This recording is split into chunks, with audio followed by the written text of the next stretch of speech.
ਹੁਣ ਤੱਕ ਦੀ ਵਿਗਿਆਨ ਭਵਨ ਦੇ ਅੰਦਰੋਂ ਅਸੀਂ ਲਾਈਵ ਹੋਏ ਹਾਂ। ਮੇਰੇ ਨਾਲ ਕਿਰਪਾ ਸਿੰਘ ਜੀ ਨੇ, ਗੁਰਮੀਤ ਮਹਿਮਾ ਜੀ ਨੇ,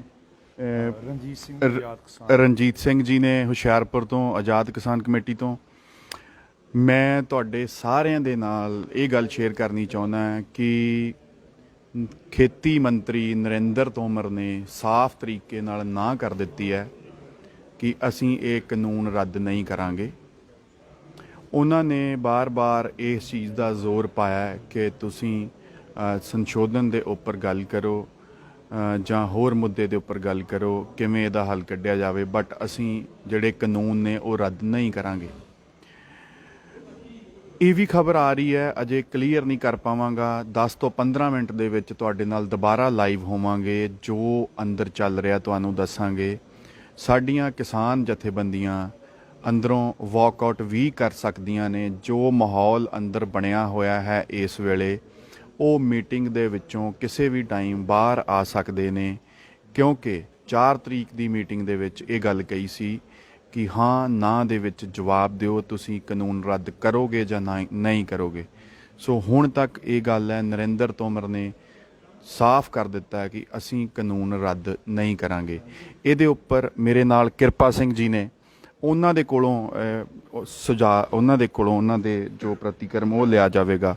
ਕਿਰਪਾ ਸਿੰਘ ਜੀ, ਤੁਸੀਂ ਕਿਸ ਤਰੀਕੇ ਨਾਲ ਇਸ ਚੀਜ਼ ਨੂੰ ਦੇਖਦੇ ਹੋ, ਇਸ ਵਤੀਰੇ ਨੂੰ? ਹਾਂਜੀ ਬਲਜੀਤ ਜੀ, ਇਹ ਗੱਲ ਬੜਾ ਗਲਤ ਰਵੱਈਆ ਸਰਕਾਰ ਦਾ, ਕਿਉਂਕਿ ਅੱਜ ਤੱਕ ਜਿੰਨੀਆਂ ਮੀਟਿੰਗਾਂ, ਇਸ ਤੋਂ ਪਹਿਲਾਂ 7 ਮੀਟਿੰਗਾਂ ਹੋਈਆਂ ਤੋਮਰ ਜੀ ਨਾਲ, ਅੱਜ ਤੱਕ ਨਹੀਂ ਉਹਨਾਂ ਕਲੀਅਰ ਕੱਟ ਇਹ ਗੱਲ ਨਹੀਂ ਕਹੀ ਸੀ। ਹਮੇਸ਼ਾ ਇਹ ਗੱਲ ਕਹਿੰਦੇ ਸੀ ਕਿ ਅਸੀਂ ਤੁਹਾਡੇ ਹਿੱਤਾਂ ਦੀ ਰਾਖੀ ਰੱਖਦੇ ਹੋਏ ਕਿਸਾਨਾਂ ਦੇ ਹਿੱਤਾਂ ਲਈ ਸਰਕਾਰ ਪਾਬੰਦ ਹੈ, ਤੇ ਅਸੀਂ ਕਦੀ ਉਹਨਾਂ ਨੂੰ ਜਦੋਂ ਇਹ ਬਾਰ-ਬਾਰ ਪੁੱਛੀਦਾ ਹੈ ਕਿ ਕਲੀਅਰ ਕੱਟ ਦੱਸੋ, ਆ ਤੁਸੀਂ ਕਾਨੂੰਨ ਰੱਦ ਕਰਨੇ ਆ ਜਾਂ ਨਹੀਂ ਕਰਨੇ, ਤੇ ਉਹ ਹਮੇਸ਼ਾ ਕਹਿੰਦੇ ਸੀ ਨਹੀਂ ਅਸੀਂ ਐਵੇਂ ਕਲੀਅਰ ਕੱਟ ਨਹੀਂ ਬੋਲ ਸਕਦੇ। ਪਰ ਅੱਜ ਜਿਹੜਾ ਰਵੱਈਆ ਉਹਨਾਂ ਦਾ ਥੋੜਾ ਜਿਹਾ ਰੁੱਖਾਪਣ ਕਹੂੰਗਾ ਕਿ ਦੇਖਣ ਨੂੰ ਮਿਲਿਆ, ਔਰ ਸਾਫ਼ ਸ਼ਬਦਾਂ ਵਿੱਚ ਉਹਨਾਂ ਕਿਹਾ ਕਿ ਤੁਸੀਂ ਬਾਰ-ਬਾਰ ਉੱਥੇ ਗੱਲ ਲੈ ਕੇ ਆ ਰਹੇ ਨੇ ਕਿ ਤੁਸੀਂ ਜਿਹੜੇ ਕਾਨੂੰਨ ਆ ਉਹਨਾਂ ਦਾ ਸੰਸ਼ੋਧਨ ਕਰਵਾ ਲਵੋ, ਜਾਂ MSP ਤੇ ਆਪਾਂ ਗੱਲ ਕਰਦੇ, ਉਹ ਤਾਂ ਚਲੋ ਮਨਾ ਕਰਤਾ ਕਿ ਤੁਸੀਂ ਪਹਿਲਾਂ ਕਾਨੂੰਨਾਂ ਤੇ ਅਸੀਂ ਗੱਲ ਕਰਾਂਗੇ।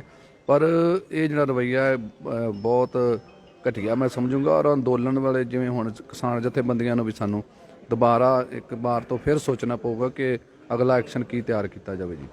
ਇਹਦੇ ਨਾਲ ਹੀ ਸਾਡੇ ਨਾਲ ਗੁਰਮੀਤ ਮਹਿਮਾ ਜੀ ਨੇ, ਡਾਕਟਰ ਦਰਸ਼ਨਪਾਲ ਜੀ ਦੀ ਯੂਨੀਅਨ ਤੋਂ ਕਾਫੀ ਸੀਨੀਅਰ ਅਹੁਦੇ ਦੇ ਨੇ। ਗੁਰਮੀਤ ਮਹਿਮਾ ਜੀ, ਤੁਸੀਂ ਇਹਦੇ ਬਾਰੇ ਕੀ ਆਪਣੇ ਵਿਚਾਰ, ਜਿਹੜੇ ਆਪਣੇ ਕਿਸਾਨ ਸਾਡੇ ਨਾਲ ਜੁੜੇ ਨੇ, ਉਹਨਾਂ ਨੂੰ ਕਹਿਣਾ ਚਾਹੋਗੇ? ਵੇਖੋ ਜੀ, ਜਿਹੜੇ ਬਿੱਲ ਰੱਦ ਕਰਾਉਣ ਲਈ ਆਪਣਾ ਅੰਦੋਲਨ ਚੱਲ ਰਿਹਾ, ਪਿਛਲੇ 7 ਮਹੀਨੇ ਤੋਂ ਚੱਲ ਰਿਹਾ, ਔਰ ਇਹ ਬਿੱਲ ਲਿਆਂਦੇ ਕਿਉਂ ਗਏ ਨੇ ਇਹਨੂੰ ਸਾਨੂੰ ਬੈਕਗਰਾਊਂਡ ਤੇ ਜਾਣਾ ਪਊਗਾ। ਜਿਹੜੀ ਅੱਜ ਨਰਿੰਦਰ ਤੋਮਰ ਵੱਲੋਂ ਆ ਰਹੀ ਵੀ ਬਿੱਲ ਰੱਦ ਨਹੀਂ ਹੋਣਗੇ, ਇਹਦੇ 'ਚ ਸੋਧ ਤੁਸੀਂ ਕਰਾ ਸਕਦੇ ਜੇ, ਪਰ ਬਿੱਲ ਰੱਦ ਨਹੀਂ ਹੋਣਗੇ। ਪਰ ਅੱਜ ਉਹਨਾਂ ਨੇ ਸਾਫ਼ ਸ਼ਬਦਾਂ ਦੇ ਵਿੱਚ ਇਹ ਚੀਜ਼ ਕਹੀ ਹੈ ਕਿ ਅਸੀਂ ਬਿੱਲ ਰੱਦ ਨਹੀਂ ਕਰਾਂਗੇ। ਇਹਦੇ ਬਾਰੇ ਕੀ ਕਹੋਗੇ? ਹਾਂ, ਇਹਦੇ ਬਾਰੇ ਆਪਾਂ ਨੂੰ ਥੋੜਾ ਬੈਕਗਰਾਊਂਡ 'ਚ ਜਾਣਾ ਪਊਗਾ ਜੀ। ਵੇਖੋ, ਸੰਨ 47 ਦੇ ਵਿੱਚ ਇੱਕ ਜਿਹੜਾ ਭਗਤ ਸਿੰਘ ਨੇ ਕਿਹਾ ਸੀ ਕਿ ਸਮਝੌਤਾ ਹੋਏਗਾ, ਉਸ ਤੋਂ 15-20 ਸਾਲ ਪਹਿਲਾਂ ਹੀ, ਕਿ ਗੋਰੇ ਅੰਗਰੇਜ਼ ਪਿੱਛੇ ਹੋ ਜਾਣਗੇ ਤੇ ਕਾਲੇ ਗੱਦੀਆਂ 'ਚ ਬੈਠ ਜਾਣਗੇ, ਭਾਰਤੀ ਸਰਮਾਏਦਾਰਾਂ ਲਈ ਕੁਝ ਰਿਆਇਤਾਂ ਲੈ ਕੇ ਇਹ ਸਮਝੌਤੇ 'ਚ ਵਟ ਜਾਏਗਾ।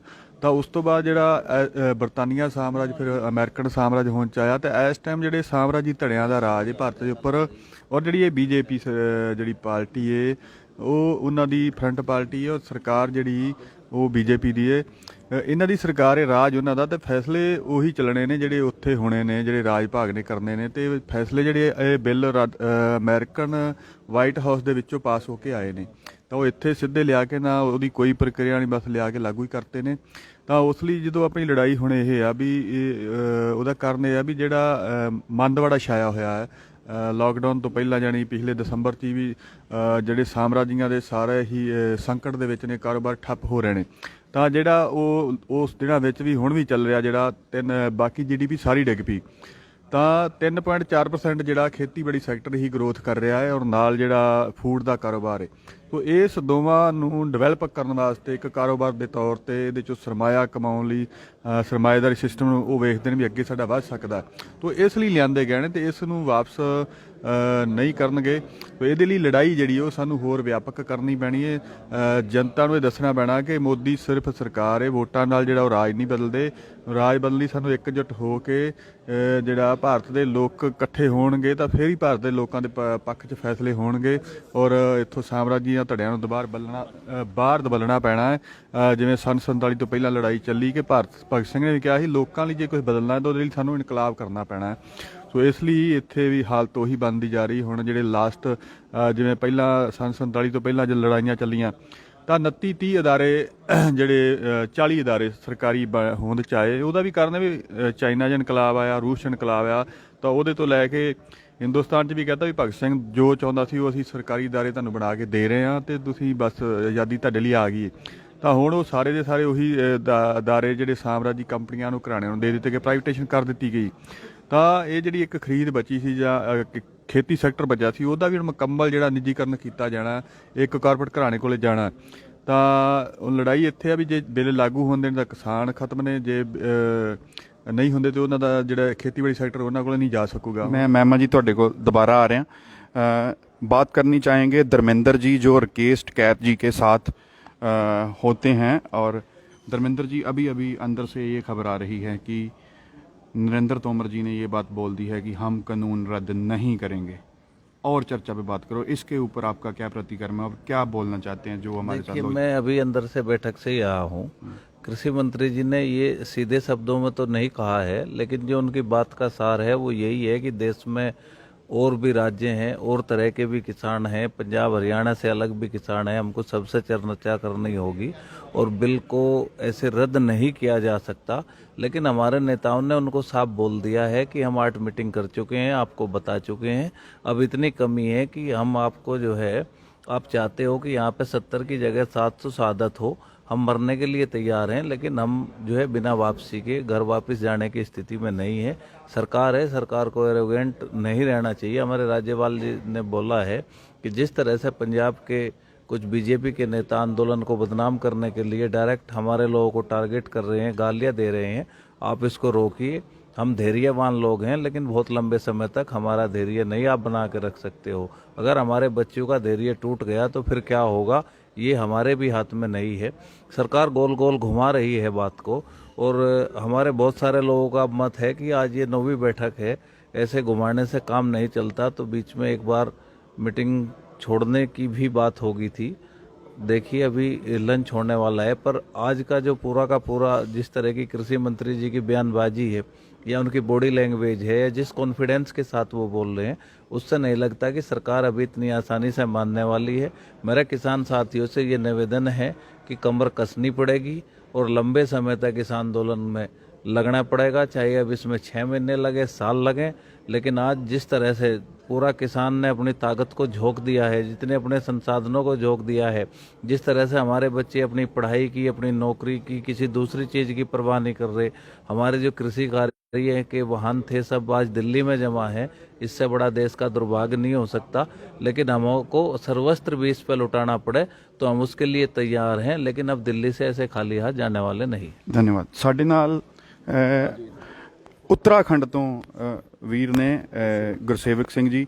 गुरसेवक जी, जो गल हुणे सामने आई है कि कृषि मंत्री नरेंद्र तोमर जी ने यह गल कही है कि कानून रद्द नहीं होणगे, क्योंकि 4 तरीक ਨੂੰ ਇਹ ਗੱਲ ਉਹਨਾਂ ਨੂੰ ਪੁੱਛੀ ਗਈ ਸੀ, ਕਾਨੂੰਨ ਜਾਂ ਰੱਦ ਕਰ ਦਿਓ, ਜੇ ਨਹੀਂ ਕਰਨੇ ਸਾਨੂੰ ਸਾਫ਼ ਜਵਾਬ ਦੇ ਦਿਓ। ਇਸ ਉਹਨਾਂ ਦੇ ਜਵਾਬ ਦੇ ਵਤੀਰੇ ਤੋਂ ਤੁਸੀਂ ਕੀ ਆਪਣਾ ਪ੍ਰਤੀਕਰਮ ਜਿਹੜਾ ਦੇਣਾ ਚਾਹੁੰਦੇ ਹੋ? ਅਸੀਂ ਇਹੋ ਗੱਲ ਕਹਿਣਾ ਚਾਹੁੰਦੇ ਹਾਂ, ਹੁਣੇ ਮੀਟਿੰਗ 'ਚੋਂ ਆਏ ਅੰਦਰੋਂ, ਕਿ ਅਗਰ ਇਹ ਬਿੱਲ ਵਾਪਸ ਨਹੀਂ ਹੁੰਦੇ, ਜਿੱਦਾਂ ਹੁਣੇ ਮੰਤਰੀ ਜੋ ਕੇਂਦਰੀ ਮੰਤਰੀ ਨਰਿੰਦਰ ਤੋਮਰ ਜੀ, ਉਹਨਾਂ ਦੀਆਂ ਗੱਲਾਂ ਤੋਂ ਇਹ ਲੱਗ ਰਿਹਾ ਕਿ ਉਹ ਬਿੱਲ ਵਾਪਸੀ ਨਹੀਂ ਕਰਨਾ ਚਾਹ ਰਹੇ, ਲੇਕਿਨ ਕਿਸਾਨ ਵੀ ਇੱਥੇ ਡਟੇ ਰਹਿਣਗੇ। ਅਸੀਂ ਉੱਤਰਾਖੰਡ ਤੋਂ ਆਏ ਨੇ, ਠੀਕ ਹੈ, ਔਰ ਗਾਜੀਪੁਰ ਬਾਰਡਰ ਦੇ ਉੱਪਰ ਉੱਤਰਾਖੰਡ ਯੂਪੀ ਦੇ ਹਜ਼ਾਰਾਂ ਕਿਸਾਨ ਬੈਠੇ ਨੇ। ਹੁਣ ਅਸੀਂ ਆਪਣੇ ਕਿਸਾਨਾਂ ਦੀ ਗਿਣਤੀ ਹੋਰ ਵਧਾਵਾਂਗੇ। ਜਦ ਤੱਕ ਇਹ ਤਿੰਨੋਂ ਕਾਨੂੰਨ ਵਾਪਸ ਨਹੀਂ ਹੁੰਦੇ, MSP ਦੀ ਗਰੰਟੀ ਦਾ ਕਾਨੂੰਨ ਨਹੀਂ ਬਣਦਾ, ਕਿਸਾਨ ਇੱਥੇ ਡਟੇ ਰਹਿਣਗੇ, ਇੱਥੋਂ ਬਿਲਕੁਲ ਵੀ ਨਹੀਂ ਹਟਣਗੇ। ਔਰ ਅੱਗੇ ਵੀ ਜੋ ਇਸ ਮੀਟਿੰਗ ਤੋਂ ਬਾਅਦ ਜੋ ਡਿਸੀਜਨ ਆਉਂਦਾ ਆ, ਉੱਤੇ ਅਸੀਂ ਸਾਰੇ ਉਹਨੂੰ ਫੋਲੋ ਕਰਾਂਗੇ। ਧੰਨਵਾਦ। ਸਾਡੇ ਨਾਲ ਭਾਈ ਸਾਹਿਬ ਨੇ ਦੁਆਬਾ ਕਿਸਾਨ ਕਮੇਟੀ ਜੰਗਵੀਰ ਹੋਣਾ ਦੇ ਨਾਲ ਨੇ। ਤੁਹਾਡਾ ਜੋ ਇਸ ਗੱਲ ਦੇ ਉੱਪਰ ਗੱਲਬਾਤ ਚੱਲ ਰਹੀ ਹੈ ਕਿ ਕ੍ਰਿਸ਼ੀ ਮੰਤਰੀ ਕਹਿ ਰਿਹਾ ਕਿ ਕਾਨੂੰਨ ਵਾਪਸ ਨਹੀਂ ਲੈਣੇ। 8 ਤਰੀਕ ਨੂੰ ਅਸੀਂ ਇਹ ਗੱਲ ਉਹਨਾਂ ਤੋਂ ਪੁੱਛੀ ਸੀ। ਤੁਸੀਂ ਇਹਦੇ ਬਾਰੇ ਕੀ ਕਹਿਣਾ ਚਾਹੁੰਦੇ ਹੋ? ਕੀ ਸੰਦੇਸ਼ ਆਪਣੇ ਕਿਸਾਨਾਂ ਨੂੰ ਅੱਗੇ ਦੀ ਰਣਨੀਤੀ ਵਾਸਤੇ, ਕੀ ਤੁਹਾਡੇ ਵਿਚਾਰ ਨੇ? ਦੇਖੋ, ਸਰਕਾਰ ਦਾ ਤੇ ਪਹਿਲਾਂ ਹੀ ਪਤਾ ਸੀ, ਅੱਜ ਦੀ ਮੀਟਿੰਗ ਤੇ ਆਉਣ ਤੋਂ ਪਹਿਲਾਂ ਹੀ ਪਤਾ ਸੀ ਕਿ ਉਹ ਜੋ ਕੁਝ ਕਰਨਾ ਚਾਹ ਰਹੇ ਨੇ, ਅੜੀਅਲ ਵਤੀਰਾ ਅਪਣਾ ਰਹੀ ਹੈ ਸਰਕਾਰ। ਪਰ ਕਿਸਾਨ ਵੀ ਆਪਣੀ ਹਾਰ ਮੰਨਣ ਨੂੰ ਤਿਆਰ ਨਹੀਂ ਹੈ। ਇਸ ਸੰਘਰਸ਼ ਨੂੰ ਹੋਰ ਤੇਜ਼ ਕੀਤਾ ਜਾਏਗਾ। ਮੈਸੇਜ ਭੇਜ ਕੇ ਪਿੱਛੇ ਪੰਜਾਬ ਤੋਂ, ਹਰਿਆਣਾ ਤੋਂ, ਵੱਖ-ਵੱਖ ਸਟੇਟਾਂ ਤੋਂ ਜ਼ਿਮੀਂਦਾਰ ਆਪਣੇ ਆਪ ਆ ਰਹੇ ਨੇ। ਕਿਸਾਨ ਮਜ਼ਦੂਰ ਵੀਰ ਜੋ ਨੇ ਸੰਘਰਸ਼ ਨੂੰ ਤਿੱਖਾ ਕਰਨ ਦੀ ਜੋ ਵੀ ਰਣਨੀਤੀ ਅਗਲੀ ਬੈਠ ਕੇ ਜਥੇਬੰਦੀਆਂ ਦੀ ਹੋਏਗੀ, ਉਹਦੇ 'ਚ ਆਪਾਂ ਪੂਰਨ ਸਹਿਯੋਗ ਕਰਕੇ ਇਸ ਨੂੰ ਹੋਰ ਉੱਪਰ ਲਿਜਾਇਆ ਜਾਏਗਾ। ਧੰਨਵਾਦ। ਸਾਡੇ ਨਾਲ ਨੇ ਦਤਾਰ ਸਿੰਘ ਜੀ, ਕਿਰਤੀ ਕਿਸਾਨ ਯੂਨੀਅਨ ਪੰਜਾਬ ਤੋਂ। ਦਤਾਰ ਸਿੰਘ ਜੀ, ਜੋ ਅੰਦਰੋਂ ਸੁਨਾਹ ਆ ਰਿਹਾ, ਜੋ ਖੇਤੀ ਮੰਤਰੀ ਦਾ ਵਤੀਰਾ ਹੈ ਕਾਨੂੰਨ ਰੱਦ ਨਾ ਕਰਨ ਦਾ, ਉਹਦੇ ਉੱਪਰ ਸ਼ਾਰਟ ਦੇ ਵਿੱਚ ਆਪਣਾ ਪ੍ਰਤੀਕਰਮ ਦਿਓ। ਉਹ ਤਾਂ ਉਹਨਾਂ ਸਵੇਰ ਦੀਆਂ ਅਖਬਾਰਾਂ 'ਚ ਅਸੀਂ ਪੜ੍ਹਦੇ ਹਾਂ, ਦਾ ਬਿਆਨ ਦੇਤਾ ਕਿ ਤੁਸੀਂ ਰੱਦ ਕਰਾਉਣ ਤੋਂ ਇਲਾਵਾ ਹੋਰ ਕੋਈ ਗੱਲ ਜਿਹੜੀ ਕਰਨੀ ਕਰ ਲਓ। ਉਹਦੇ ਨਾਲ ਪਹਿਲੀ ਵਾਰੀ ਰਾਜ ਮੰਤਰੀ ਦਾ ਅੱਜ ਬਿਆਨ ਆਇਆ ਕਿ ਅਸੀਂ ਕਿਸੇ ਦਬਾਅ ਨਾਲ ਥੱਲੇ ਝੁਕਾਂਗੇ ਨਹੀਂ। ਤਾਂ ਸਾਫ਼ ਹੈ ਸਰਕਾਰ ਦਾ ਵਤੀਰਾ ਕਿ ਉਹ ਕਿਸਾਨਾਂ ਦੀਆਂ ਮੰਗਾਂ ਮੰਨਣ ਨੂੰ ਤਿਆਰ ਨਹੀਂ, ਤੇ ਉਹ ਇਹਨੂੰ ਦਬਾਅ ਮੰਨਦੇ ਆ ਤੇ ਮੀਟਿੰਗਾਂ ਕਰੀ ਜਾਂਦੇ। 8ਵੇਂ ਦੌਰ ਦੀ ਮੀਟਿੰਗ ਹੈ ਅੱਜ, ਤੇ ਜੇ ਕੋਈ ਗੱਲ ਦਾ ਸਿੱਟਾ ਨਹੀਂ ਕੱਢਣਾ ਤਾਂ ਫਿਰ ਬਾਰ-ਬਾਰ ਮੀਟਿੰਗਾਂ ਕਰਨ ਦਾ ਕੋਈ ਤੁਕ ਨਹੀਂ। ਸਰਕਾਰ ਪਹਿਲਾਂ ਆਪਣੇ ਸੋਚ ਲੈ, ਜੇ ਉਹਨੇ ਰੱਦ ਕਰਨੇ ਆ ਤਾਂ ਉਹ ਸੱਦ ਲਏ 10 ਮਿੰਟਾਂ ਦੇ ਵਿੱਚ, ਕਿਉਂਕਿ ਕਾਨੂੰਨ ਬਣਾਇਆ ਹੀ ਗਲਤ ਹੈ। ਸੰਵਿਧਾਨ ਦੀ ਉਲੰਘਣਾ ਕੀਤੀ ਗਈ ਹੈ, ਸੰਵਿਧਾਨ ਨੂੰ ਪੈਰਾਂ ਥੱਲੇ ਰੋਲਿਆ ਗਿਆ। ਤਾਂ ਇਹ ਜਿਹੜੀ ਬੀਜੇਪੀ ਦੀ ਸਰਕਾਰ ਹੈ, ਇਹਨੇ ਸਭ ਅਦਾਰਿਆਂ ਦਾ ਬੁਰਾ ਹਾਲ ਕੀਤਾ। ਸੁਪਰੀਮ ਕੋਰਟ ਦਾ ਇਹਨੇ ਉਲਟਾ ਪੁਲਟਾ ਕਰ ਦਿੱਤਾ ਸਾਰਾ। ਸੁਪਰੀਮ ਕੋਰਟ ਦੀ ਸਾਰੀ ਜਿਹੜੀ ਆ ਹੁਲੀਆ ਵਿਗਾੜਤਾ, ਸੰਵਿਧਾਨ ਦਾ ਹੁਲੀਆ ਵਿਗਾੜਤਾ। ਰਾਜਾਂ ਦੇ ਅਧਿਕਾਰਾਂ ਤੇ ਡਾਕਾ ਮਾਰ ਕੇ ਤੇ ਗੈਰ ਕਾਨੂੰਨੀ ਢੰਗ ਨਾਲ ਇਹ ਕਾਨੂੰਨ ਪਾਸ ਕੀਤੇ ਆ। ਹੁਣ ਕਹਿੰਦੇ ਅਸੀਂ ਰਾਜਾਂ ਦੇ ਛੱਡ ਦਿੰਦੇ ਆ। ਜਦ ਰਾਜਾਂ ਦੇ ਤੁਸੀਂ ਛੱਡਣੇ, ਤੁਸੀਂ ਇਹਨੂੰ ਰੱਦ ਕਰੋ। ਜਿਹੜਾ ਰਾਜ ਦਾ ਅਧਿਕਾਰ ਹੈ ਉਹਨੇ ਬਣਾਉਣੇ ਬਣਾ ਲੈ, ਆਪੇ ਰਾਜ ਲੋਕਾਂ ਨੂੰ ਫੇਸ ਕਰੂਗਾ। ਤਾਂ ਇਹ ਜਾਣ ਕੇ ਗੰਦਲਾਪਨ ਕਰ ਰਿਹਾ ਹੈ। ਬਹੁਤ ਬਹੁਤ ਧੰਨਵਾਦ ਦਤਾਰ ਜੀ। ਸਾਡੇ ਨਾਲ ਰਣਜੀਤ ਸਿੰਘ ਭਾਜੀ ਨੇ। ਰਣਜੀਤ ਜੀ, ਆਜ਼ਾਦ ਕਮਾਨ ਕਮੇਟੀ ਤੋਂ ਤੁਸੀਂ ਸਾਰਾ ਚੀਜ਼ਾਂ ਨੂੰ ਸੁਣਿਆ, ਦੇਖ ਰਹੇ ਹੋ, ਅੰਦਰ ਵੀ ਜਾ ਕੇ ਆਏ ਹੋ। ਇਹ ਕੀ ਹੋ ਰਿਹਾ ਤੇ ਕੀ ਤੁਸੀਂ ਇਹਦੇ ਉੱਪਰ ਆਪਣਾ ਪ੍ਰਤੀਕਰਮ ਦੇਣਾ ਚਾਹੁੰਦੇ ਹੋ? ਸਰਦਾਰ ਬਲਜੀਤ ਸਿੰਘ ਜੀ, ਜਿਵੇਂ ਤੁਸੀਂ ਜਾਣਦੇ ਹੋ ਕਿ ਸਾਨੂੰ ਆਸਮੰਦ ਰਹਿਣਾ ਚਾਹੀਦਾ ਹੈਗਾ, ਤੇ ਆਪਾਂ ਇੱਕ ਆਸ ਲੈ ਕੇ ਆਏ ਸੀ ਕੇਂਦਰ ਸਰਕਾਰ ਦੇ ਕੋਲ, ਤੇ ਜੋ ਸਰਕਾਰ ਦਾ ਰਵੱਈਆ ਆ ਉਹ ਅਸੀਂ ਪਹਿਲੋਂ ਹੀ ਜਾਣਦੇ ਹਾਂ। ਪਹਿਲੋਂ ਬਾਹਰ ਵੀ ਆਖਿਆ ਹੈਗਾ ਕਿ ਸਰਕਾਰ ਦਾ ਇਹੋ ਜਿਹਾ ਕੋਈ ਰਵੱਈਆ ਨਹੀਂ ਕਿ ਉਹ ਕਾਨੂੰਨ ਰੱਦ ਕਰੇ। ਇਹ ਸਿਰਫ ਲੋਕਾਂ ਵਿੱਚ ਪ੍ਰਚਾਰ ਕਰ ਰਹੀ ਸੀ ਕਿ ਡੈਡਲੌਕ ਆ, ਕਿਸਾਨ ਗੱਲ ਕਰ ਨਹੀਂ ਆ ਰਹੇ। ਇੱਕ ਕਿਸਾਨਾਂ ਨੂੰ ਬਦਨਾਮ ਕਰਨ ਦੀ ਨੀਅਤ ਸੀ ਇਹਨਾਂ ਦੀ ਬਿਲਕੁਲ ਮੀਡੀਆ ਦੇ ਵਿੱਚ। ਕਿਸਾਨ ਹੁਣ ਮੀਟਿੰਗਾਂ ਵੀ ਕਰ ਰਹੇ ਨੇ, ਪੂਰਾ ਭਾਰਤ ਦੇਖ ਰਿਹਾ, ਦੁਨੀਆ ਦੇਖ ਰਹੀ ਹੈ। ਇਹਨਾਂ ਮੀਟਿੰਗਾਂ ਦੇ 3 ਮੀਟਿੰਗਾਂ ਦੇ ਬਾਅਦ ਵੀ ਜੋ ਸਿੱਟੇ ਆ ਰਹੇ ਨੇ, ਜੋ ਰਿਜ਼ਲਟ ਆ ਰਹੇ ਨੇ ਬਾਹਰ, ਇਹ ਬਿਲਕੁਲ ਸਾਬਤ ਕਰਦੇ ਨੇ ਜਿਹੜੀ ਇਹ ਸਰਕਾਰ ਹੈ ਇਹ ਕਾਰਪੋਰੇਟ ਘਰਾਣਿਆਂ ਦੀ ਆ, ਨਾ ਕਿ ਕਿਸਾਨਾਂ ਦੀ, ਨਾ ਕਿਰਤੀਆਂ ਦੀ, ਨਾ ਮਜ਼ਦੂਰਾਂ ਦੀ। ਸਿੱਧੇ ਰੂਪ 'ਚ ਉਹ ਭਾਈਵਾਲ ਜਿਹੜੇ ਕਾਰਪੋਰੇਟ ਘਰਾਣੇ ਨੇ, ਇਸ ਦੇਸ਼ ਦਾ ਇੱਕ ਹਿੱਸਾ ਜਿਹੜਾ ਕਿਰਤ ਨਾਲ ਜੁੜਿਆ ਹੋਇਆ, ਜਿਹੜਾ ਐਗਰੀਕਲਚਰ ਨਾਲ ਜੁੜਿਆ ਹੋਇਆ, ਜਿਸ ਦੀ ਗਰੋਥ ਰੇਟ ਇਸ ਕਰੋਨਾ ਕਾਲ ਵਿੱਚ ਵੀ ਸਭ ਤੋਂ ਉੱਪਰ ਰਹੀ ਹੈ, ਉਸ ਇਕੋਨੋਮੀ ਨੂੰ, ਉਸ ਹਿੱਸੇ ਨੂੰ ਇੱਕ ਕਿਸਮ ਨਾਲ ਉਹਨਾਂ ਕਾਰਪੋਰੇਟ ਘਰਾਣਿਆਂ ਨੂੰ, ਅਮਾਨੀ, ਅਡਾਨੀ ਜਾਂ ਹੋਰ ਅਦਰ ਜਿਹੜੇ ਇਹਨਾਂ ਦੇ ਨੇੜਲੇ ਨੇ, ਇਹ ਸਾਰਾ ਕੁਝ ਉਹਨਾਂ ਨੂੰ ਦੇਣ ਜਾ ਰਹੇ ਨੇ। ਕਿਉਂਕਿ ਇਹਨਾਂ ਨੂੰ ਪਤਾ ਹੈ ਕਿ ਇਹੋ ਜਿਹੇ ਸਮੱਸਿਆਵਾਂ ਦੁਨੀਆ ਵਿੱਚ ਸਦਾ ਆਉਣਗੀਆਂ, ਇਹੋ ਜਿਹਾ ਕਰੋਨਾ ਵਰਗੀਆਂ ਹੋਰ ਵੀ ਵਾਇਰਸ ਆਉਣਗੇ। ਜਦ ਤੱਕ ਮਨੁੱਖ ਨੇ ਰਹਿਣਾ, ਉਹਨੇ ਰੋਟੀ ਖਾਣੀ ਆ। ਕਿਉਂ ਨਾ ਇਸ ਸੈਕਟਰ ਦੇ ਉੱਪਰ ਕਬਜ਼ਾ ਕੀਤਾ ਜਾਵੇ। ਇਹਨੂੰ ਸਕਸੈਸ ਕਰਨ ਦੇ ਲਈ ਮੋਦੀ ਸਰਕਾਰ ਉਹਨਾਂ ਦੇ ਲਈ ਮੀਡੀਏਟਰ ਦਾ ਕੰਮ ਕਰ ਰਹੀ ਹੈ। ਜਿਹੜੀ ਪੂਰੀ ਕਿਸਾਨੀ ਆ, ਪੂਰੀ ਦੇਸ਼ ਦੀ ਕਿਸਾਨੀ ਤੇ ਕਿਸਾਨਾਂ ਨੂੰ ਉਹਨਾਂ ਦੇ ਕੋਲ ਗਿਰਵੀ ਕਰਨ ਲੱਗੀ ਹੈ, ਕਿਸਾਨਾਂ ਨੂੰ ਮਜ਼ਦੂਰ ਬਣਾਉਣ ਲੱਗੀ ਹੈ। ਇਸ ਲੋਕ ਦੇ ਜਿਹੜੇ ਦੇਸ਼ ਦੇ ਕਿਰਤੀ ਨੇ ਉਹਨਾਂ ਦੀ ਹੋਰ ਮੰਦਹਾਲੀ ਆਊਗੀ, ਉਹਨਾਂ ਦੇ ਝੁੰਗੀਆਂ ਝੌਪੜੀਆਂ ਨਾਲੋਂ ਵੀ ਮਾੜੇ ਹਾਲਾਤ ਕਰ ਦੇਣਗੇ। ਇਹ ਨੀਤੀ ਹੈ ਇਸ ਸਰਕਾਰ ਦੀ, ਕਿਉਂਕਿ ਸਾਰਾ ਕੁਝ ਉਹਨਾਂ ਪਰਿਵਾਰਾਂ ਨੂੰ ਦੇਣ ਜਾ ਰਹੀ ਹੈ, ਜੋ ਬਹੁਤ ਮੰਦਭਾਗਾ ਆ। ਤੇ ਅਸੀਂ ਅੰਦੋਲਨ ਕਰਾਂਗੇ, ਅਸੀਂ ਸੰਘਰਸ਼ ਲੜਾਂਗੇ, ਜਿੱਤਾਂਗੇ ਜ਼ਰੂਰ, ਪੂਰੇ ਜ਼ੋਰ ਨਾਲ ਜੰਗ ਲੜਾਂਗੇ ਵੀਰ ਜੀ। ਜਿਵੇਂ ਤੁਹਾਨੂੰ ਪਤਾ ਹੀ ਆ, ਸੰਯੁਕਤ ਮੋਰਚੇ ਵੱਲੋਂ ਕਾਲ ਆਈ ਹੈ 26 ਲਈ। ਇਹ ਗਣ ਸਾਡਾ ਆ, ਇਹ ਦੇਸ਼ ਸਾਡਾ ਆ। ਇਸ ਦੇਸ਼ ਨੂੰ ਆਜ਼ਾਦ ਕਰਵਾਉਣ ਲਈ ਪਹਿਲੋਂ ਵੀ ਪੰਜਾਬੀਆਂ ਨੇ ਸਭ ਤੋਂ ਵੱਧ ਸਿਰ ਦਿੱਤੇ ਨੇ, ਤੇ ਇਸ ਕਾਨੂੰਨ ਨੂੰ ਰੱਦ ਕਰਾਉਣ ਲਈ ਵੀ ਪੰਜਾਬੀ ਸਭ ਤੋਂ ਵੱਧ ਵੱਡੇ ਪੱਧਰ ਤੇ ਅੱਗੇ ਹੋ ਕੇ ਸਿਰ ਦੇਣਗੇ। ਕਿਸੇ ਵੀ ਕੁਰਬਾਨੀ ਤੋਂ ਪਿੱਛੇ ਨਹੀਂ ਹਟਾਂਗੇ ਵੀਰ ਜੀ। ਇਹ ਦ੍ਰਿੜਤ ਨਿਸ਼ਚਾ ਲੈ ਕੇ ਆਏ ਆ ਇੱਥੋਂ ਉੱਠਾਂਗੇ ਨਹੀਂ ਆਪਾਂ। ਬਹੁਤ ਬਹੁਤ ਧੰਨਵਾਦ। ਹੁਣ ਤੱਕ ਦੀ ਵਿਗਿਆਨ ਭਵਨ ਦੇ ਅੰਦਰੋਂ ਅਸੀਂ ਲਾਈਵ ਹੋਏ ਹਾਂ। ਮੇਰੇ ਨਾਲ ਕਿਰਪਾ ਸਿੰਘ ਜੀ ਨੇ, ਗੁਰਮੀਤ ਮਹਿਮਾ ਜੀ ਨੇ, ਰਣਜੀਤ ਸਿੰਘ ਜੀ ਨੇ ਹੁਸ਼ਿਆਰਪੁਰ ਤੋਂ, ਆਜ਼ਾਦ ਕਿਸਾਨ ਕਮੇਟੀ ਤੋਂ। ਮੈਂ ਤੁਹਾਡੇ ਸਾਰਿਆਂ ਦੇ ਨਾਲ ਇਹ ਗੱਲ ਸ਼ੇਅਰ ਕਰਨੀ ਚਾਹੁੰਦਾ ਕਿ ਖੇਤੀ ਮੰਤਰੀ ਨਰਿੰਦਰ ਤੋਮਰ ਨੇ ਸਾਫ਼ ਤਰੀਕੇ ਨਾਲ ਨਾ ਕਰ ਦਿੱਤੀ ਹੈ ਕਿ ਅਸੀਂ ਇਹ ਕਾਨੂੰਨ ਰੱਦ ਨਹੀਂ ਕਰਾਂਗੇ। ਉਹਨਾਂ ਨੇ ਬਾਰ-ਬਾਰ ਇਸ ਚੀਜ਼ ਦਾ ਜ਼ੋਰ ਪਾਇਆ ਕਿ ਤੁਸੀਂ ਸੰਸ਼ੋਧਨ ਦੇ ਉੱਪਰ ਗੱਲ ਕਰੋ ਜਾਂ ਹੋਰ ਮੁੱਦੇ ਦੇ ਉੱਪਰ ਗੱਲ ਕਰੋ, ਕਿਵੇਂ ਇਹਦਾ ਹੱਲ ਕੱਢਿਆ ਜਾਵੇ, ਬਟ ਅਸੀਂ ਜਿਹੜੇ ਕਾਨੂੰਨ ਨੇ ਉਹ ਰੱਦ ਨਹੀਂ ਕਰਾਂਗੇ। ਇਹ ਵੀ ਖਬਰ ਆ ਰਹੀ ਹੈ, ਅਜੇ ਕਲੀਅਰ ਨਹੀਂ ਕਰ ਪਾਵਾਂਗਾ, 10 ਤੋਂ 15 ਮਿੰਟ ਦੇ ਵਿੱਚ ਤੁਹਾਡੇ ਨਾਲ ਦੁਬਾਰਾ ਲਾਈਵ ਹੋਵਾਂਗੇ, ਜੋ ਅੰਦਰ ਚੱਲ ਰਿਹਾ ਤੁਹਾਨੂੰ ਦੱਸਾਂਗੇ। ਸਾਡੀਆਂ ਕਿਸਾਨ ਜਥੇਬੰਦੀਆਂ ਅੰਦਰੋਂ ਵਾਕਆਊਟ ਵੀ ਕਰ ਸਕਦੀਆਂ ਨੇ। ਜੋ ਮਾਹੌਲ ਅੰਦਰ ਬਣਿਆ ਹੋਇਆ ਹੈ ਇਸ ਵੇਲੇ, ਉਹ ਮੀਟਿੰਗ ਦੇ ਵਿੱਚੋਂ ਕਿਸੇ ਵੀ ਟਾਈਮ ਬਾਹਰ ਆ ਸਕਦੇ ਨੇ, ਕਿਉਂਕਿ 4 ਤਰੀਕ ਦੀ ਮੀਟਿੰਗ ਦੇ ਵਿੱਚ ਇਹ ਗੱਲ ਕਹੀ ਸੀ ਕਿ ਹਾਂ ਨਾ ਦੇ ਵਿੱਚ ਜਵਾਬ ਦਿਓ, ਤੁਸੀਂ ਕਾਨੂੰਨ ਰੱਦ ਕਰੋਗੇ ਜਾਂ ਨਹੀਂ ਕਰੋਗੇ। ਸੋ ਹੁਣ ਤੱਕ ਇਹ ਗੱਲ ਹੈ, ਨਰਿੰਦਰ ਤੋਮਰ ਨੇ ਸਾਫ਼ ਕਰ ਦਿੱਤਾ ਹੈ ਕਿ ਅਸੀਂ ਕਾਨੂੰਨ ਰੱਦ ਨਹੀਂ ਕਰਾਂਗੇ।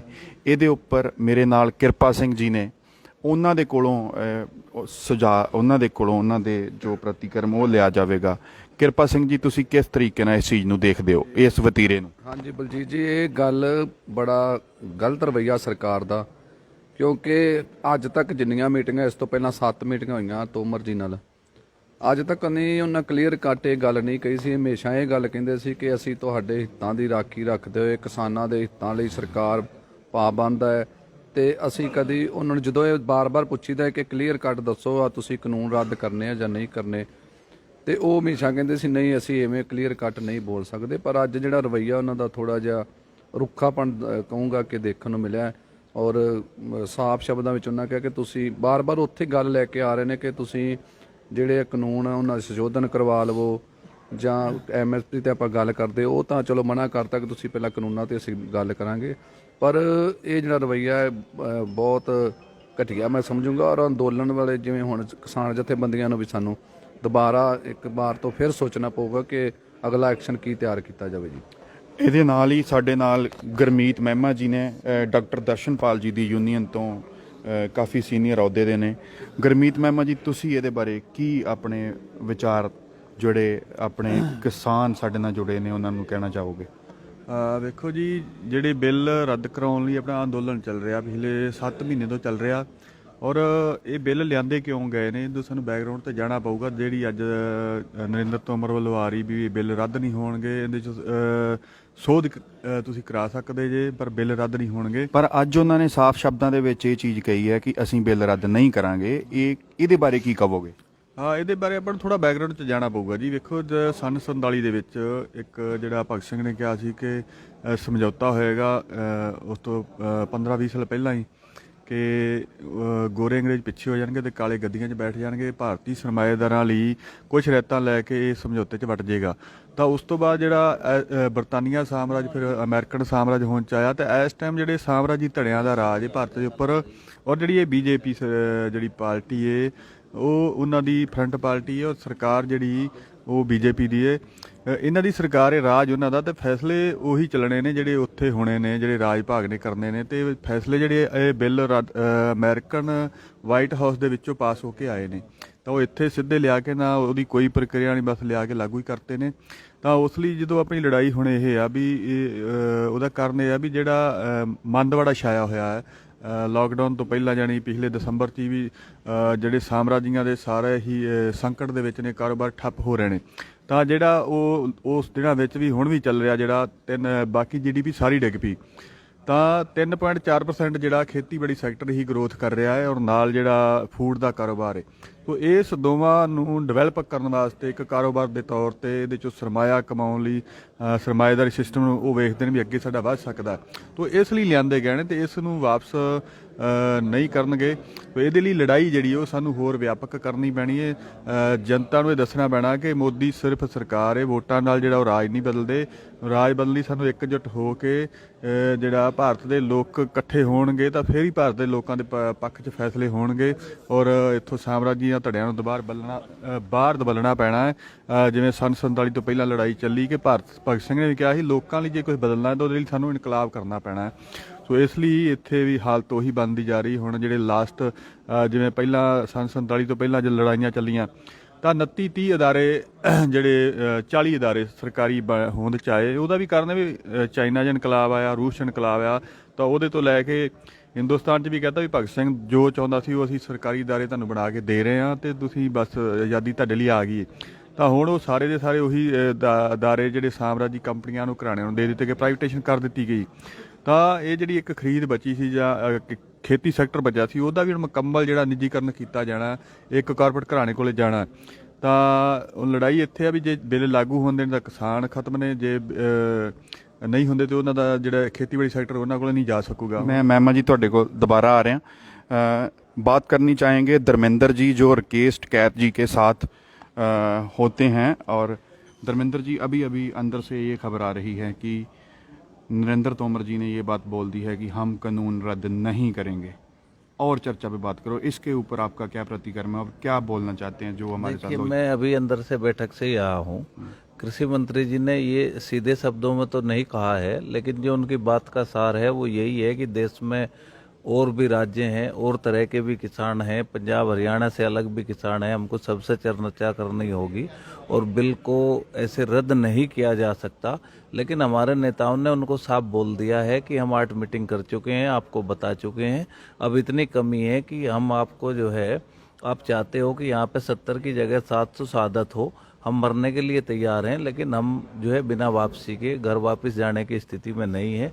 सरकार है, सरकार को एरोगेंट नहीं रहना चाहिए। हमारे राज्यपाल जी ने बोला है कि जिस तरह से पंजाब के कुछ बीजेपी के नेता आंदोलन को बदनाम करने के लिए डायरेक्ट हमारे लोगों को टारगेट कर रहे हैं, गालियां दे रहे हैं, आप इसको रोकिए। हम धैर्यवान लोग हैं, लेकिन बहुत लंबे समय तक हमारा धैर्य नहीं आप बना के रख सकते हो। अगर हमारे बच्चों का धैर्य टूट गया तो फिर क्या होगा, ये हमारे भी हाथ में नहीं है। सरकार गोल गोल घुमा रही है बात को, और हमारे बहुत सारे लोगों का मत है कि आज ये 9वीं बैठक है, ऐसे घुमाने से काम नहीं चलता, तो बीच में एक बार मीटिंग छोड़ने की भी बात होगी थी। देखिए अभी लंच होने वाला है, पर आज का जो पूरा का पूरा जिस तरह की कृषि मंत्री जी की बयानबाजी है या उनकी बॉडी लैंग्वेज है या जिस कॉन्फिडेंस के साथ वो बोल रहे हैं, उससे नहीं लगता कि सरकार अभी इतनी आसानी से मानने वाली है। मेरा किसान साथियों से ये निवेदन है कि कमर कसनी पड़ेगी और लंबे समय तक इस आंदोलन में लगना पड़ेगा, चाहे अब इसमें 6 महीने लगे, साल लगे, लेकिन आज जिस तरह से पूरा किसान ने अपनी ताकत को झोंक दिया है, जितने अपने संसाधनों को झोंक दिया है, जिस तरह से हमारे बच्चे अपनी पढ़ाई की, अपनी नौकरी की, किसी दूसरी चीज़ की परवाह नहीं कर रहे, हमारे जो कृषि कार्य के वाहन थे सब आज दिल्ली में जमा है, इससे बड़ा देश का दुर्भाग्य नहीं हो सकता। लेकिन हमको सर्वस्त्र भी इस पर लुटाना पड़े तो हम उसके लिए तैयार हैं, लेकिन अब दिल्ली से ऐसे खाली हाथ जाने वाले नहीं। धन्यवाद। ਸਾਡੇ ਨਾਲ उत्तराखंड तो वीर ने गुरसेवक सिंह जी। गुरसेवक जी, जो गल हुणे सामने आई है कि कृषि मंत्री नरेंद्र तोमर जी ने यह गल कही है कि कानून रद्द नहीं होणगे, क्योंकि 4 तरीक ਨੂੰ ਇਹ ਗੱਲ ਉਹਨਾਂ ਨੂੰ ਪੁੱਛੀ ਗਈ ਸੀ, ਕਾਨੂੰਨ ਜਾਂ ਰੱਦ ਕਰ ਦਿਓ, ਜੇ ਨਹੀਂ ਕਰਨੇ ਸਾਨੂੰ ਸਾਫ਼ ਜਵਾਬ ਦੇ ਦਿਓ। ਇਸ ਉਹਨਾਂ ਦੇ ਜਵਾਬ ਦੇ ਵਤੀਰੇ ਤੋਂ ਤੁਸੀਂ ਕੀ ਆਪਣਾ ਪ੍ਰਤੀਕਰਮ ਜਿਹੜਾ ਦੇਣਾ ਚਾਹੁੰਦੇ ਹੋ? ਅਸੀਂ ਇਹੋ ਗੱਲ ਕਹਿਣਾ ਚਾਹੁੰਦੇ ਹਾਂ, ਹੁਣੇ ਮੀਟਿੰਗ 'ਚੋਂ ਆਏ ਅੰਦਰੋਂ, ਕਿ ਅਗਰ ਇਹ ਬਿੱਲ ਵਾਪਸ ਨਹੀਂ ਹੁੰਦੇ, ਜਿੱਦਾਂ ਹੁਣੇ ਮੰਤਰੀ ਜੋ ਕੇਂਦਰੀ ਮੰਤਰੀ ਨਰਿੰਦਰ ਤੋਮਰ ਜੀ, ਉਹਨਾਂ ਦੀਆਂ ਗੱਲਾਂ ਤੋਂ ਇਹ ਲੱਗ ਰਿਹਾ ਕਿ ਉਹ ਬਿੱਲ ਵਾਪਸੀ ਨਹੀਂ ਕਰਨਾ ਚਾਹ ਰਹੇ, ਲੇਕਿਨ ਕਿਸਾਨ ਵੀ ਇੱਥੇ ਡਟੇ ਰਹਿਣਗੇ। ਅਸੀਂ ਉੱਤਰਾਖੰਡ ਤੋਂ ਆਏ ਨੇ, ਠੀਕ ਹੈ, ਔਰ ਗਾਜੀਪੁਰ ਬਾਰਡਰ ਦੇ ਉੱਪਰ ਉੱਤਰਾਖੰਡ ਯੂਪੀ ਦੇ ਹਜ਼ਾਰਾਂ ਕਿਸਾਨ ਬੈਠੇ ਨੇ। ਹੁਣ ਅਸੀਂ ਆਪਣੇ ਕਿਸਾਨਾਂ ਦੀ ਗਿਣਤੀ ਹੋਰ ਵਧਾਵਾਂਗੇ। ਜਦ ਤੱਕ ਇਹ ਤਿੰਨੋਂ ਕਾਨੂੰਨ ਵਾਪਸ ਨਹੀਂ ਹੁੰਦੇ, MSP ਦੀ ਗਰੰਟੀ ਦਾ ਕਾਨੂੰਨ ਨਹੀਂ ਬਣਦਾ, ਕਿਸਾਨ ਇੱਥੇ ਡਟੇ ਰਹਿਣਗੇ, ਇੱਥੋਂ ਬਿਲਕੁਲ ਵੀ ਨਹੀਂ ਹਟਣਗੇ। ਔਰ ਅੱਗੇ ਵੀ ਜੋ ਇਸ ਮੀਟਿੰਗ ਤੋਂ ਬਾਅਦ ਜੋ ਡਿਸੀਜਨ ਆਉਂਦਾ ਆ, ਉੱਤੇ ਅਸੀਂ ਸਾਰੇ ਉਹਨੂੰ ਫੋਲੋ ਕਰਾਂਗੇ। ਧੰਨਵਾਦ। ਸਾਡੇ ਨਾਲ ਭਾਈ ਸਾਹਿਬ ਨੇ ਦੁਆਬਾ ਕਿਸਾਨ ਕਮੇਟੀ ਜੰਗਵੀਰ ਹੋਣਾ ਦੇ ਨਾਲ ਨੇ। ਤੁਹਾਡਾ ਜੋ ਇਸ ਗੱਲ ਦੇ ਉੱਪਰ ਗੱਲਬਾਤ ਚੱਲ ਰਹੀ ਹੈ ਕਿ ਕ੍ਰਿਸ਼ੀ ਮੰਤਰੀ ਕਹਿ ਰਿਹਾ ਕਿ ਕਾਨੂੰਨ ਵਾਪਸ ਨਹੀਂ ਲੈਣੇ, 8 ਤਰੀਕ ਨੂੰ ਅਸੀਂ ਇਹ ਗੱਲ ਉਹਨਾਂ ਤੋਂ ਪੁੱਛੀ ਸੀ, ਤੁਸੀਂ ਇਹਦੇ ਬਾਰੇ ਕੀ ਕਹਿਣਾ ਚਾਹੁੰਦੇ ਹੋ? ਕੀ ਸੰਦੇਸ਼ ਆਪਣੇ ਕਿਸਾਨਾਂ ਨੂੰ ਅੱਗੇ ਦੀ ਰਣਨੀਤੀ ਵਾਸਤੇ, ਕੀ ਤੁਹਾਡੇ ਵਿਚਾਰ ਨੇ? ਦੇਖੋ, ਸਰਕਾਰ ਦਾ ਤੇ ਪਹਿਲਾਂ ਹੀ ਪਤਾ ਸੀ, ਅੱਜ ਦੀ ਮੀਟਿੰਗ ਤੇ ਆਉਣ ਤੋਂ ਪਹਿਲਾਂ ਹੀ ਪਤਾ ਸੀ ਕਿ ਉਹ ਜੋ ਕੁਝ ਕਰਨਾ ਚਾਹ ਰਹੇ ਨੇ, ਅੜੀਅਲ ਵਤੀਰਾ ਅਪਣਾ ਰਹੀ ਹੈ ਸਰਕਾਰ। ਪਰ ਕਿਸਾਨ ਵੀ ਆਪਣੀ ਹਾਰ ਮੰਨਣ ਨੂੰ ਤਿਆਰ ਨਹੀਂ ਹੈ। ਇਸ ਸੰਘਰਸ਼ ਨੂੰ ਹੋਰ ਤੇਜ਼ ਕੀਤਾ ਜਾਏਗਾ। ਮੈਸੇਜ ਭੇਜ ਕੇ ਪਿੱਛੇ ਪੰਜਾਬ ਤੋਂ, ਹਰਿਆਣਾ ਤੋਂ, ਵੱਖ-ਵੱਖ ਸਟੇਟਾਂ ਤੋਂ ਜ਼ਿਮੀਂਦਾਰ ਆਪਣੇ ਆਪ ਆ ਰਹੇ ਨੇ। ਕਿਸਾਨ ਮਜ਼ਦੂਰ ਵੀਰ ਜੋ ਨੇ ਸੰਘਰਸ਼ ਨੂੰ ਤਿੱਖਾ ਕਰਨ ਦੀ ਜੋ ਵੀ ਰਣਨੀਤੀ ਅਗਲੀ ਬੈਠ ਕੇ ਜਥੇਬੰਦੀਆਂ ਦੀ ਹੋਏਗੀ, ਉਹਦੇ 'ਚ ਆਪਾਂ ਪੂਰਨ ਸਹਿਯੋਗ ਕਰਕੇ ਇਸ ਨੂੰ ਹੋਰ ਉੱਪਰ ਲਿਜਾਇਆ ਜਾਏ। ਧੰਨਵਾਦ। ਸਾਡੇ ਨਾਲ ਨੇ ਦਤਾਰ ਸਿੰਘ ਜੀ, ਕਿਰਤੀ ਕਿਸਾਨ ਯੂਨੀਅਨ ਪੰਜਾਬ ਤੋਂ। ਦਤਾਰ ਸਿੰਘ ਜੀ, ਜੋ ਅੰਦਰੋਂ ਸੁਨਾ ਆ ਰਿਹਾ, ਜੋ ਖੇਤੀ ਮੰਤਰੀ ਦਾ ਵਤੀਰਾ ਹੈ ਕਾਨੂੰਨ ਰੱਦ ਨਾ ਕਰਨ ਦਾ, ਉਹਦੇ ਉੱਪਰ ਸ਼ਾਰਟ ਦੇ ਵਿੱਚ ਆਪਣਾ ਪ੍ਰਤੀਕਰਮ ਦਿਓ। ਉਹ ਤਾਂ ਉਹਨਾਂ ਸਵੇਰ ਦੀਆਂ ਅਖਬਾਰਾਂ 'ਚ ਅਸੀਂ ਪੜ੍ਹ ਲਿਆ, ਉਹਦਾ ਬਿਆਨ ਦੇਤਾ ਕਿ ਤੁਸੀਂ ਰੱਦ ਕਰਾਉਣ ਤੋਂ ਇਲਾਵਾ ਹੋਰ ਕੋਈ ਗੱਲ ਜਿਹੜੀ ਕਰਨੀ ਕਰ ਲਓ। ਉਹਦੇ ਨਾਲ ਪਹਿਲੀ ਵਾਰੀ ਰਾਜ ਮੰਤਰੀ ਦਾ ਅੱਜ ਬਿਆਨ ਆਇਆ ਕਿ ਅਸੀਂ ਕਿਸੇ ਦਬਾਅ ਨਾਲ ਥੱਲੇ ਝੁਕਾਂਗੇ ਨਹੀਂ। ਤਾਂ ਸਾਫ਼ ਹੈ ਸਰਕਾਰ ਦਾ ਵਤੀਰਾ ਕਿ ਉਹ ਕਿਸਾਨਾਂ ਦੀਆਂ ਮੰਗਾਂ ਮੰਨਣ ਨੂੰ ਤਿਆਰ ਨਹੀਂ, ਤੇ ਉਹ ਇਹਨੂੰ ਦਬਾਅ ਮੰਨਦੇ ਆ ਤੇ ਮੀਟਿੰਗਾਂ ਕਰੀ ਜਾਂਦੇ। 8ਵੇਂ ਦੌਰ ਦੀ ਮੀਟਿੰਗ ਅੱਜ, ਤੇ ਜੇ ਕੋਈ ਗੱਲ ਦਾ ਸਿੱਟਾ ਨਹੀਂ ਕੱਢਣਾ ਤਾਂ ਫਿਰ ਬਾਰ-ਬਾਰ ਮੀਟਿੰਗਾਂ ਕਰਨ ਦਾ ਕੋਈ ਤੁਕ ਨਹੀਂ। ਸਰਕਾਰ ਪਹਿਲਾਂ ਆਪਣੇ ਸੋਚ ਲੈ, ਜੇ ਉਹਨੇ ਰੱਦ ਕਰਨੇ ਆ ਤਾਂ ਉਹ ਸੱਦ ਲੈ 10 ਮਿੰਟਾਂ ਦੇ ਵਿੱਚ, ਕਿਉਂਕਿ ਕਾਨੂੰਨ ਬਣਾਏ ਹੀ ਗਲਤ ਹੈ। ਸੰਵਿਧਾਨ ਦੀ ਉਲੰਘਣਾ ਕੀਤੀ ਗਈ ਹੈ, ਸੰਵਿਧਾਨ ਨੂੰ ਪੈਰਾਂ ਥੱਲੇ ਰੋਲਿਆ ਗਿਆ। ਤਾਂ ਇਹ ਜਿਹੜੀ ਬੀਜੇਪੀ ਦੀ ਸਰਕਾਰ ਹੈ, ਇਹਨੇ ਸਭ ਅਦਾਰਿਆਂ ਦਾ ਬੁਰਾ ਹਾਲ ਕੀਤਾ। ਸੁਪਰੀਮ ਕੋਰਟ ਦਾ ਇਹਨੇ ਉਲਟਾ ਪੁਲਟਾ ਕਰ ਦਿੱਤਾ ਸਾਰਾ। ਸੁਪਰੀਮ ਕੋਰਟ ਦੀ ਸਾਰੀ ਜਿਹੜੀ ਆ ਹੁਲੀਆ ਵਿਗਾੜਤਾ, ਸੰਵਿਧਾਨ ਦਾ ਹੁਲੀਆ ਵਿਗਾੜਤਾ, ਰਾਜਾਂ ਦੇ ਅਧਿਕਾਰਾਂ ਤੇ ਡਾਕਾ ਮਾਰ ਕੇ ਤੇ ਗੈਰ ਕਾਨੂੰਨੀ ਢੰਗ ਨਾਲ ਇਹ ਕਾਨੂੰਨ ਪਾਸ ਕੀਤੇ ਆ। ਹੁਣ ਕਹਿੰਦੇ ਅਸੀਂ ਰਾਜਾਂ ਦੇ ਛੱਡ ਦਿੰਦੇ ਆ। ਜਦ ਰਾਜਾਂ ਦੇ ਤੁਸੀਂ ਛੱਡਣੇ, ਤੁਸੀਂ ਇਹਨੂੰ ਰੱਦ ਕਰੋ। ਜਿਹੜਾ ਰਾਜ ਦਾ ਅਧਿਕਾਰ ਹੈ ਉਹਨੇ ਬਣਾਉਣੇ ਬਣਾ ਲੈ, ਆਪੇ ਰਾਜ ਲੋਕਾਂ ਨੂੰ ਫੇਸ ਕਰੂਗਾ। ਤਾਂ ਇਹ ਜਾਣ ਕੇ ਗੰਦਲਾਪਨ ਕਰ ਰਿਹਾ ਹੈ। ਬਹੁਤ ਬਹੁਤ ਧੰਨਵਾਦ ਦਤਾਰ ਜੀ। ਸਾਡੇ ਨਾਲ ਰਣਜੀਤ ਸਿੰਘ ਭਾਜੀ ਨੇ। ਰਣਜੀਤ ਜੀ, ਆਜ਼ਾਦ ਕਿਸਾਨ ਕਮੇਟੀ ਤੋਂ ਤੁਸੀਂ ਸਾਰਾ ਚੀਜ਼ਾਂ ਨੂੰ ਸੁਣਿਆ, ਦੇਖ ਰਹੇ ਹੋ, ਅੰਦਰ ਵੀ ਜਾ ਕੇ ਆਏ ਹੋ। ਇਹ ਕੀ ਹੋ ਰਿਹਾ ਤੇ ਕੀ ਤੁਸੀਂ ਇਹਦੇ ਉੱਪਰ ਆਪਣਾ ਪ੍ਰਤੀਕਰਮ ਦੇਣਾ ਚਾਹੁੰਦੇ ਹੋ? ਸਰਦਾਰ ਬਲਜੀਤ ਸਿੰਘ ਜੀ, ਜਿਵੇਂ ਤੁਸੀਂ ਜਾਣਦੇ ਹੋ ਕਿ ਸਾਨੂੰ ਆਸਮੰਦ ਰਹਿਣਾ ਚਾਹੀਦਾ ਹੈਗਾ, ਤੇ ਆਪਾਂ ਇੱਕ ਆਸ ਲੈ ਕੇ ਆਏ ਸੀ ਕੇਂਦਰ ਸਰਕਾਰ ਦੇ ਕੋਲ। ਤੇ ਜੋ ਸਰਕਾਰ ਦਾ ਰਵੱਈਆ ਆ ਉਹ ਅਸੀਂ ਪਹਿਲੋਂ ਹੀ ਜਾਣਦੇ ਹਾਂ, ਪਹਿਲੋਂ ਬਾਹਰ ਵੀ ਆਖਿਆ ਹੈਗਾ ਕਿ ਸਰਕਾਰ ਦਾ ਇਹੋ ਜਿਹਾ ਕੋਈ ਰਵੱਈਆ ਨਹੀਂ ਕਿ ਉਹ ਕਾਨੂੰਨ ਰੱਦ ਕਰੇ। ਇਹ ਸਿਰਫ ਲੋਕਾਂ ਵਿੱਚ ਪ੍ਰਚਾਰ ਕਰ ਰਹੀ ਸੀ ਕਿ ਡੈਡਲੌਕ ਆ, ਕਿਸਾਨ ਗੱਲ ਕਰ ਨਹੀਂ ਆ ਰਹੇ। ਇੱਕ ਕਿਸਾਨਾਂ ਨੂੰ ਬਦਨਾਮ ਕਰਨ ਦੀ ਨੀਅਤ ਸੀ ਇਹਨਾਂ ਦੀ ਬਿਲਕੁਲ ਮੀਡੀਆ ਦੇ ਵਿੱਚ। ਕਿਸਾਨ ਹੁਣ ਮੀਟਿੰਗਾਂ ਵੀ ਕਰ ਰਹੇ ਨੇ, ਪੂਰਾ ਭਾਰਤ ਦੇਖ ਰਿਹਾ, ਦੁਨੀਆ ਦੇਖ ਰਹੀ ਹੈ। ਇਹਨਾਂ ਮੀਟਿੰਗਾਂ ਦੇ 3 ਮੀਟਿੰਗਾਂ ਦੇ ਬਾਅਦ ਵੀ ਜੋ ਸਿੱਟੇ ਆ ਰਹੇ ਨੇ, ਜੋ ਰਿਜ਼ਲਟ ਆ ਰਹੇ ਨੇ ਬਾਹਰ, ਇਹ ਬਿਲਕੁਲ ਸਾਬਤ ਕਰਦੇ ਨੇ ਜਿਹੜੀ ਇਹ ਸਰਕਾਰ ਹੈ ਇਹ ਕਾਰਪੋਰੇਟ ਘਰਾਣਿਆਂ ਦੀ ਆ, ਨਾ ਕਿ ਕਿਸਾਨਾਂ ਦੀ, ਨਾ ਕਿਰਤੀਆਂ ਦੀ, ਨਾ ਮਜ਼ਦੂਰਾਂ ਦੀ। ਸਿੱਧੇ ਰੂਪ 'ਚ ਉਹ ਭਾਈਵਾਲ ਜਿਹੜੇ ਕਾਰਪੋਰੇਟ ਘਰਾਣੇ ਨੇ, ਇਸ ਦੇਸ਼ ਦਾ ਇੱਕ ਹਿੱਸਾ ਜਿਹੜਾ ਕਿਰਤ ਨਾਲ ਜੁੜਿਆ ਹੋਇਆ, ਜਿਹੜਾ ਐਗਰੀਕਲਚਰ ਨਾਲ ਜੁੜਿਆ ਹੋਇਆ, ਜਿਸ ਦੀ ਗਰੋਥ ਰੇਟ ਇਸ ਕਰੋਨਾ ਕਾਲ ਵਿੱਚ ਵੀ ਸਭ ਤੋਂ ਉੱਪਰ ਰਹੀ ਹੈ, ਉਸ ਇਕੋਨੋਮੀ ਨੂੰ, ਉਸ ਹਿੱਸੇ ਨੂੰ ਇੱਕ ਕਿਸਮ ਨਾਲ ਉਹਨਾਂ ਕਾਰਪੋਰੇਟ ਘਰਾਣਿਆਂ ਨੂੰ, ਅਮਾਨੀ, ਅਡਾਨੀ ਜਾਂ ਹੋਰ ਅਦਰ ਜਿਹੜੇ ਇਹਨਾਂ ਦੇ ਨੇੜਲੇ ਨੇ, ਇਹ ਸਾਰਾ ਕੁਝ ਉਹਨਾਂ ਨੂੰ ਦੇਣ ਜਾ ਰਹੇ ਨੇ। ਕਿਉਂਕਿ ਇਹਨਾਂ ਨੂੰ ਪਤਾ ਕਿ ਇਹੋ ਜਿਹੇ ਸਮੱਸਿਆਵਾਂ ਦੁਨੀਆ ਵਿੱਚ ਸਦਾ ਆਉਣਗੀਆਂ, ਇਹੋ ਜਿਹਾ ਕਰੋਨਾ ਵਰਗੀਆਂ ਹੋਰ ਵੀ ਵਾਇਰਸ ਆਉਣਗੇ। ਜਦ ਤੱਕ ਮਨੁੱਖ ਨੇ ਰਹਿਣਾ, ਉਹਨੇ ਰੋਟੀ ਖਾਣੀ ਆ। ਕਿਉਂ ਨਾ ਇਸ ਸੈਕਟਰ ਦੇ ਉੱਪਰ ਕਬਜ਼ਾ ਕੀਤਾ ਜਾਵੇ। ਇਹਨੂੰ ਸਕਸੈਸ ਕਰਨ ਦੇ ਲਈ ਮੋਦੀ ਸਰਕਾਰ ਉਹਨਾਂ ਦੇ ਲਈ ਮੀਡੀਏਟਰ ਦਾ ਕੰਮ ਕਰ ਰਹੀ ਹੈ। ਜਿਹੜੀ ਪੂਰੀ ਕਿਸਾਨੀ ਆ, ਪੂਰੀ ਦੇਸ਼ ਦੀ ਕਿਸਾਨੀ ਤੇ ਕਿਸਾਨਾਂ ਨੂੰ ਉਹਨਾਂ ਦੇ ਕੋਲ ਗਿਰਵੀ ਕਰਨ ਲੱਗੀ ਹੈ, ਕਿਸਾਨਾਂ ਨੂੰ ਮਜ਼ਦੂਰ ਬਣਾਉਣ ਲੱਗੀ ਹੈ। ਇਸ ਲੋਕ ਦੇ ਜਿਹੜੇ ਦੇਸ਼ ਦੇ ਕਿਰਤੀ ਨੇ ਉਹਨਾਂ ਦੀ ਹੋਰ ਮੰਦਹਾਲੀ ਆਊਗੀ, ਉਹਨਾਂ ਦੇ ਝੁੰਗੀਆਂ ਝੌਪੜੀਆਂ ਨਾਲੋਂ ਵੀ ਮਾੜੇ ਹਾਲਾਤ ਕਰ ਦੇਣਗੇ। ਇਹ ਨੀਤੀ ਹੈ ਇਸ ਸਰਕਾਰ ਦੀ, ਕਿਉਂਕਿ ਸਾਰਾ ਕੁਝ ਉਹਨਾਂ ਪਰਿਵਾਰਾਂ ਨੂੰ ਦੇਣ ਜਾ ਰਹੀ ਹੈ, ਜੋ ਬਹੁਤ ਮੰਦਭਾਗਾ ਆ। ਤੇ ਅਸੀਂ ਅੰਦੋਲਨ ਕਰਾਂਗੇ, ਅਸੀਂ ਸੰਘਰਸ਼ ਲੜਾਂਗੇ, ਜਿੱਤਾਂਗੇ ਜ਼ਰੂਰ, ਪੂਰੇ ਜ਼ੋਰ ਨਾਲ ਜੰਗ ਲੜਾਂਗੇ ਵੀਰ ਜੀ। ਜਿਵੇਂ ਤੁਹਾਨੂੰ ਪਤਾ ਹੀ ਆ, ਸੰਯੁਕਤ ਮੋਰਚੇ ਵੱਲੋਂ ਕਾਲ ਆਈ ਹੈ 26 ਲਈ, ਇਹ ਗਣ ਵੀ ਗਣ ਸਾਡਾ ਆ, ਇਹ ਦੇਸ਼ ਸਾਡਾ ਆ। ਇਸ ਦੇਸ਼ ਨੂੰ ਆਜ਼ਾਦ ਕਰਵਾਉਣ ਲਈ ਪਹਿਲੋਂ ਵੀ ਪੰਜਾਬੀਆਂ ਨੇ ਸਭ ਤੋਂ ਵੱਧ ਸਿਰ ਦਿੱਤੇ ਨੇ, ਤੇ ਇਸ ਕਾਨੂੰਨ ਨੂੰ ਰੱਦ ਕਰਾਉਣ ਲਈ ਵੀ ਪੰਜਾਬੀ ਸਭ ਤੋਂ ਵੱਧ ਵੱਡੇ ਪੱਧਰ ਤੇ ਅੱਗੇ ਹੋ ਕੇ ਸਿਰ ਦੇਣਗੇ। ਕਿਸੇ ਵੀ ਕੁਰਬਾਨੀ ਤੋਂ ਪਿੱਛੇ ਨਹੀਂ ਹਟਾਂਗੇ ਵੀਰ ਜੀ। ਇਹ ਦ੍ਰਿੜਤ ਨਿਸ਼ਚਾ ਲੈ ਕੇ ਆਏ ਆ ਇੱਥੇ, ਇੱਥੋਂ ਉੱਠਾਂਗੇ ਨਹੀਂ ਆਪਾਂ। ਬਹੁਤ ਬਹੁਤ ਧੰਨਵਾਦ। ਹੁਣ ਅੱਗੇ ਵੀ ਕੋਈ ਵੀ ਅਪਡੇਟ ਆਵੇਗਾ, ਜਿਵੇਂ ਹੀ ਸਾਡੇ ਦੂਸਰੇ ਜੂਨੀਅਰ ਲੀਡਰ ਬਾਹਰ ਆਉਂਦੇ ਨੇ, ਉਹਨਾਂ ਦੇ ਜੋ ਅੰਦਰ ਮੀਟਿੰਗ ਦੇ ਵਿੱਚ ਇਸ ਤੋਂ ਅੱਗੇ ਹੋ ਰਿਹਾ ਉਹਨਾਂ ਦੇ ਪ੍ਰਤੀਕਰਮ ਲਵਾਂਗੇ। ਧੰਨਵਾਦ ਤੁਹਾਡੇ ਨਾਲ ਜੁੜਨ ਦਾ।